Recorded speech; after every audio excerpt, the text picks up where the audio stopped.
Heart disease remains the number one killer of women in the U.S., killing more women than breast and lung cancer combined. And Dr. Jacqueline Eubany, she's a board-certified cardiologist and electrophysiologist who practices in Orange County, California, is back on Big Blend Radio today to explain the signs and symptoms of a woman having a heart attack, which is different from men. We don't do the big fall down, clutch your chest thing. We're different.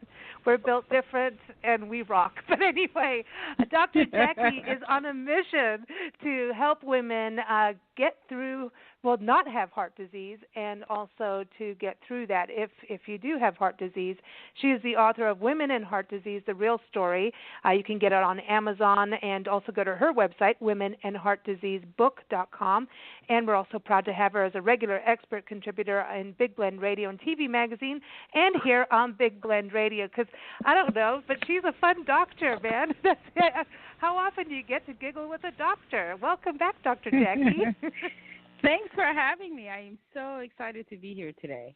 So excited. You know, I'm glad we're talking about this. I know we've touched on heart disease over the months, and everyone, if you go to blendradioandtv.com, you can read Dr. Jackie's articles and listen to her interviews.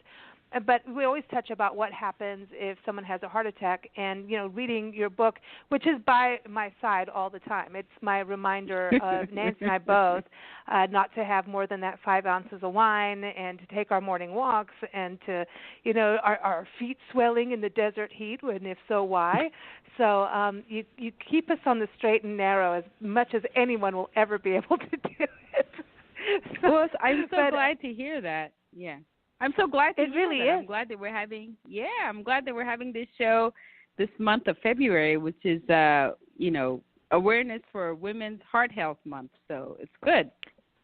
That's right. And so the thing is, I know your book is for women, and to me, isn't it something that men and women need to know about? Because we need to know, men need to know about their loved ones too, and their moms and their wives, their girlfriends, their sisters, cousins, because having a heart attack, it is really different. So can you tell us a little bit of, what are the signs of a heart attack?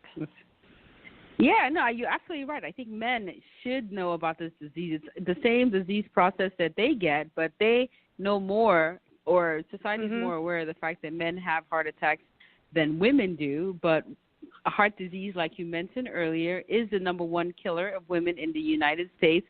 So it's very important for women to understand about heart disease and the signs and symptoms of heart disease, so that they can present to their doctors as soon as they feel like they're potentially having a heart attack, so that the outcomes from this disease process could be good. So for women, So when we talk about the typical signs and symptoms of a heart attack, the typical symptoms that we're all aware of is the crushing left-sided chest pains with shortness of breath, radiation down the left arm or up the neck, and things of that nature. But women are a little bit different. Statistics show that only about 43% of women. The 43% of women do not actually present to the emergency room with chest pain, which can make it a little bit difficult to diagnose. So what women tend to present with are nonspecific signs and symptoms like shortness of breath, dyspnea, or short of breath with mild activity, GI symptoms like nausea and vomiting. The big one is fatigue, insomnia, and those nonspecific signs and symptoms. So sometimes it can be difficult for women to know that they're having symptoms. But what I usually educate my women or my patients is that they should know their risk factors for heart disease. So if you know that you're considered high risk for heart disease and you have any one of these nonspecific symptoms, then you should go and see your doctor sooner rather than later, because it's better to be told that you're not having a heart attack than it is to be told, well, you had a heart attack 5 days ago, and why are you just coming in now, and things like that. Okay, so that's the thing. Do you see, a lot of people come in and go, find out that they've had, heart attacks and no one ever diagnosed it because, they just thought they were tired? Because we all feel tired. We're women. Yeah, so women are notorious for putting things, to the back burner because they tend to be the caregivers for their families. They have they support their families, they have to work, they have children and all these things. So when they don't feel well, they're more likely to put it in the back burner because they have so much other things going on in their lives that they don't seek medical attention right away. So it's not uncommon in my years of practice to see a woman come into the emergency room after she just couldn't take it anymore. She's been having symptoms for 4 or 5 days and just couldn't take it anymore, and then shows up in the emergency room and is told, you had a heart attack a couple of days ago, you're just coming in now, that kind of thing. So it's very important for women to be aware that this can affect your life. This is the number one killer of women in the United States. And if you're, for whatever reason, not feeling well, and you have a number of these symptoms together, that you should really seek medical attention ASAP. Okay, so when it comes to medical attention, are we driving off, getting 911 or going to urgent care? I mean, if you think you need to get to the ER immediately, as fast as you can, right? Yes, you should get to the emergency room as fast as you can. If you're feeling really bad, you feel like you're having a heart attack, you really should call 911 right away. You shouldn't drive to the emergency room on your own. The reason for that is because when the emergency the EMS people come to your house, they're able to start treatment right away. Because what we say is time is tissue. The sooner you get treatment for your heart attack, the higher the likelihood that you could survive this incident with absolutely no ramifications. So if the EMTs at your house, they begin treatment right away, which sets the clock back. And if someone's there, okay, like if a woman's having a heart attack and the family members realize this, and they call 911, is there anything that they can do to help alleviate this or help her? Yeah, so if you have aspirin around, it's always a good idea to take a baby aspirin. We always say chewable aspirin if you're acutely feeling like you're having a heart attack. Just chew 2 of those pills, and that helps. If you are a heart patient and you have nitroglycerin in your medicine cabinet, it's always a good idea to pop one of those under your tongue while you're waiting for the emergency people to get to your house. Oh, okay. So there's things you can do even if you're on your own. It's like you don't have to go get the sheets and, like deliver a baby. There's magic little pills there that'll help you. I'm just saying. Absolutely. But it's the other thing too, let's talk about this because, if you haven't been doing your checkups and you don't know that you're on the path towards heart disease, or if you already know you are and you're seeing a doctor, then to be aware of these symptoms and signs, pretty well. You know that if I'm really feeling unusually tired, you need to start taking a look at what's going on. But if someone doesn't know, what are some of the signs that you are on that path to heart disease? So we talk about risk factors for coronary artery disease or heart disease, and some of these risk factors include things like smoking. We know that women who smoke are at 25% higher risk of having a heart attack compared to men who smoke. So smoking is very bad for women. We talk about things like obesity, physical inactivity, excess alcohol use. If you have medical problems or chronic medical problems like hypertension, high cholesterol, and diabetes, those kinds of things put you at risk for heart disease. And as you guys may or may not be aware of, the American Heart Association just came out with very new guidelines for hypertension. They've decreased the number that's considered normal. So now they're considering normal blood pressures to be 120/80, and anything higher than that to be hypertension, which puts a whole lot more people under the category of hypertension than before. So knowing what your blood pressure is, knowing that you are at high risk based on some risk factors should, really clue you in if you have one of these symptoms to go to the emergency room. Wow. And so we really have to look at our weight. And, I know we always talk about, taking walks and getting some cardio in.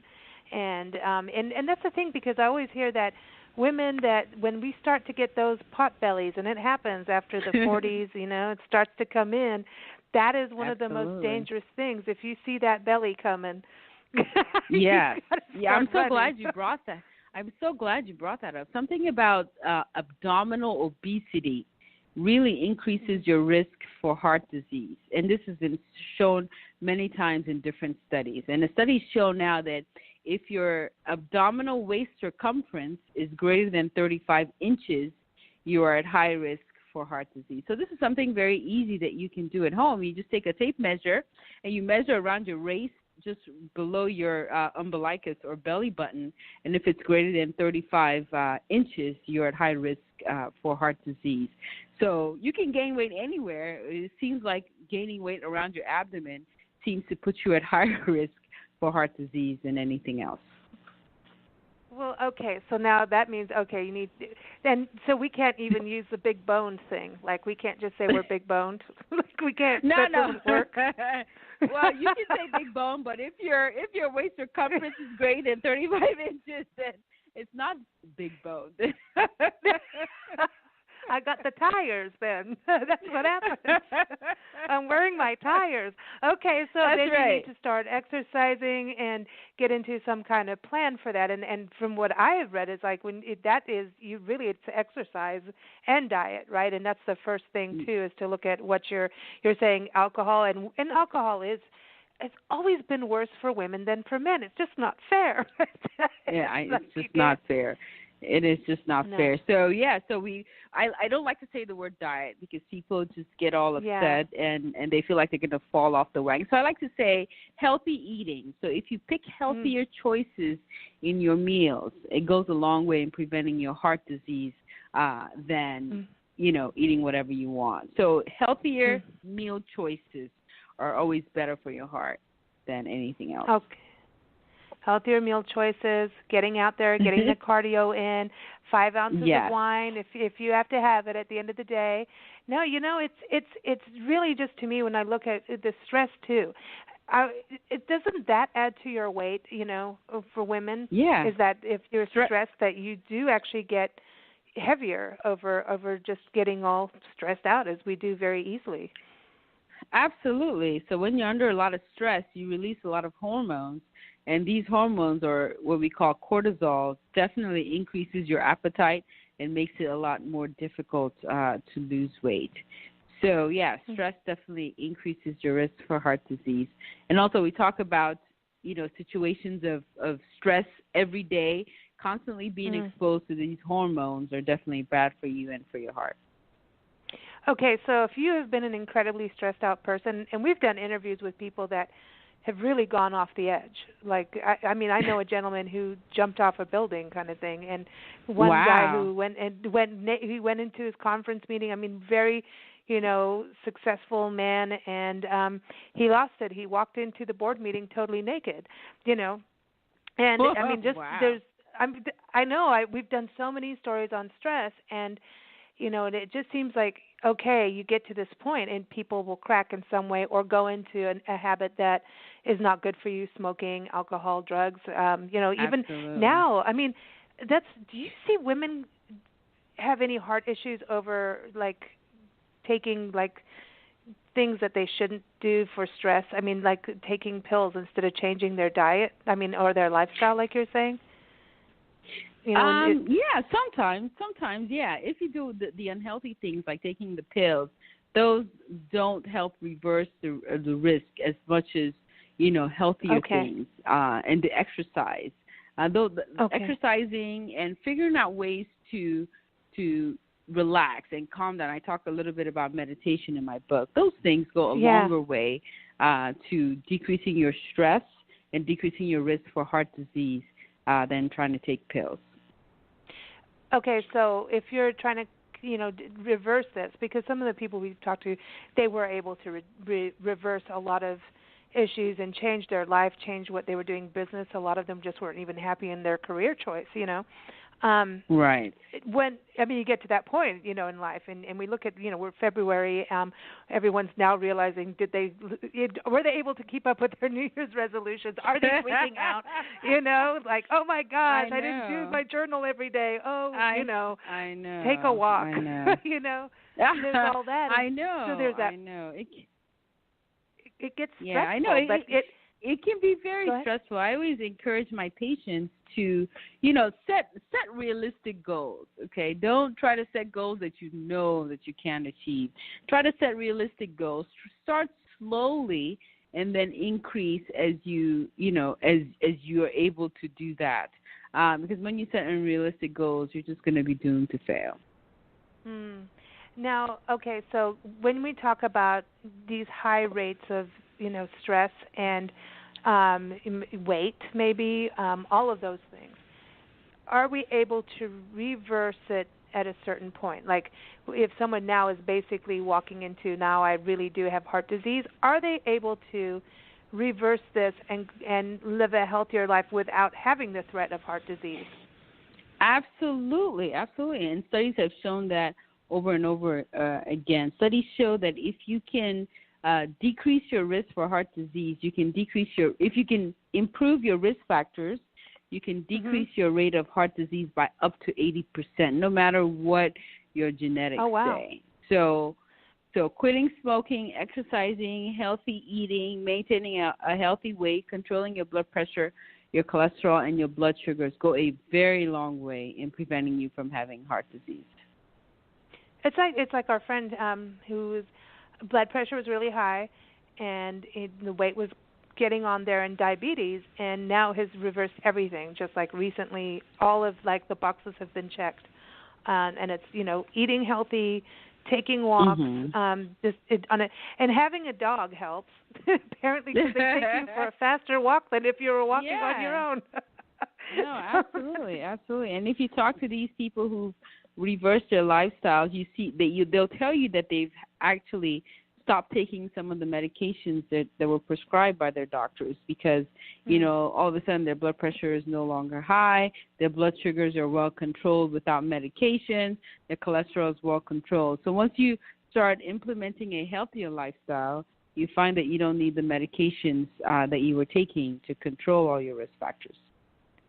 Okay, so what happens when if you're when you're scared, your heart beats, and we've talked about this before, like, can you have a heart attack out of fear? We have that saying, don't give me a heart attack, so when you have that, the heart going crazy like that, are we in danger? Because, can that come from stress? I know in situations like, that beating of my heart's going like nuts, and then I go, oh my gosh, am I putting myself in risk, heart-wise? For heart disease.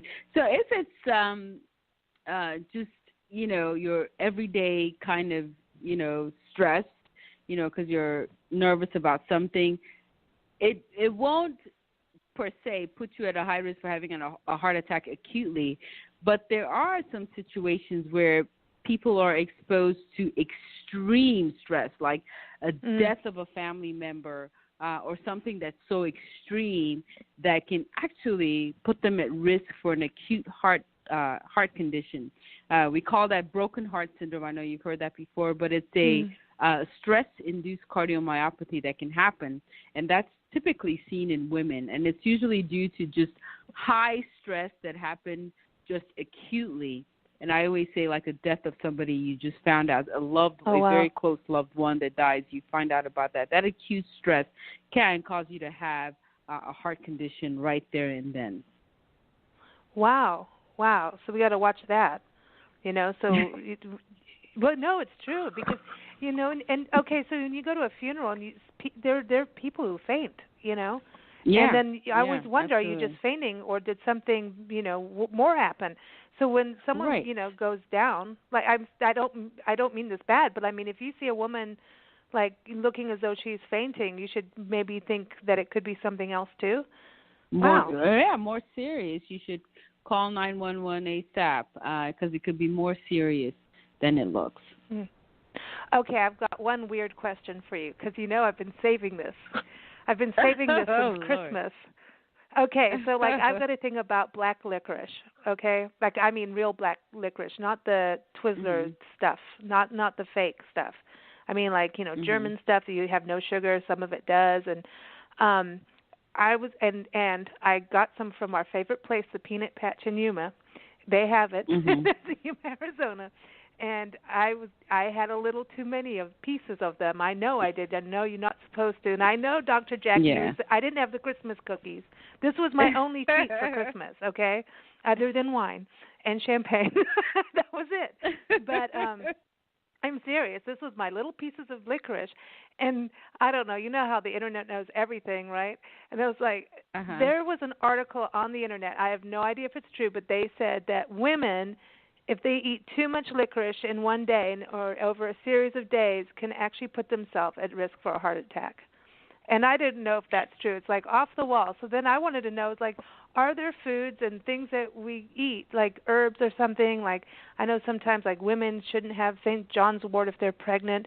Is there anything out there that is not good for us that could like cause a reaction for your heart? Well, yeah, you're actually right about the black licorice. But when you eat too much of it, we're talking like a whole lot of licorice. I don't think anybody can ever sit through and eat that much licorice. But the licorice can cause heart problems because it can increase a certain hormone level that can put your heart at risk, especially the black licorice. But there is warning about that. But it's a whole lot. I can't imagine anybody sitting around and eating just that much licorice to cause a problem. But it is a true phenomenon, actually. Wow. That's wild. Like, that's crazy. That is crazy. Okay, so anything else we should know not to scarf on? Don't eat the whole store's worth of black licorice because you will get in trouble. Okay. I won't, Dr. Jackie. Well, we appreciate you coming on Big Blend Radio to share, this important information, and always a big reminder to keep our lifestyle on track. What's good for us, because we want to be around. There's good things to experience in the world. There's places to travel to. Hey, where's your next destination? Because I know you love to travel places. Where's the next? Do you know? I'm actually going somewhere low key. I'm going to Cancun with my sister. So we just want to have fun and relax. I've never been to Cancun, believe it or not. But it's just going to be a fun and relaxing vacation. Nice. There's wildlife out there, all kinds of it. I'm just saying, people and animals. I know. Awesome. I know. So you're going to have to come back on a world radio party so we can talk about Cancun. Oh, I would love that. Awesome. You see, we got to take our breaks. That's important in life. Have that balance. Everybody, again, Dr. Jackie's book is called Women and Heart Disease, The Real Story. It's on Amazon. It's, again, by Dr. Jacqueline Eubany. And go to her website, womenandheartdiseasebook.com. She's on Twitter and Facebook. And also go read her articles in blendradioandtv.com and listen to her interviews there as well. Thanks so much for all the good advice, Dr. Jackie. Hey, thank you for inviting me. It's always a pleasure to be on your show. We love it. You take care, and we'll go take a walk right now. How about that? All right. Yes, that sounds like a great idea. Okay. Thanks so much. All right. You take care. Take care. Bye. Bye-bye.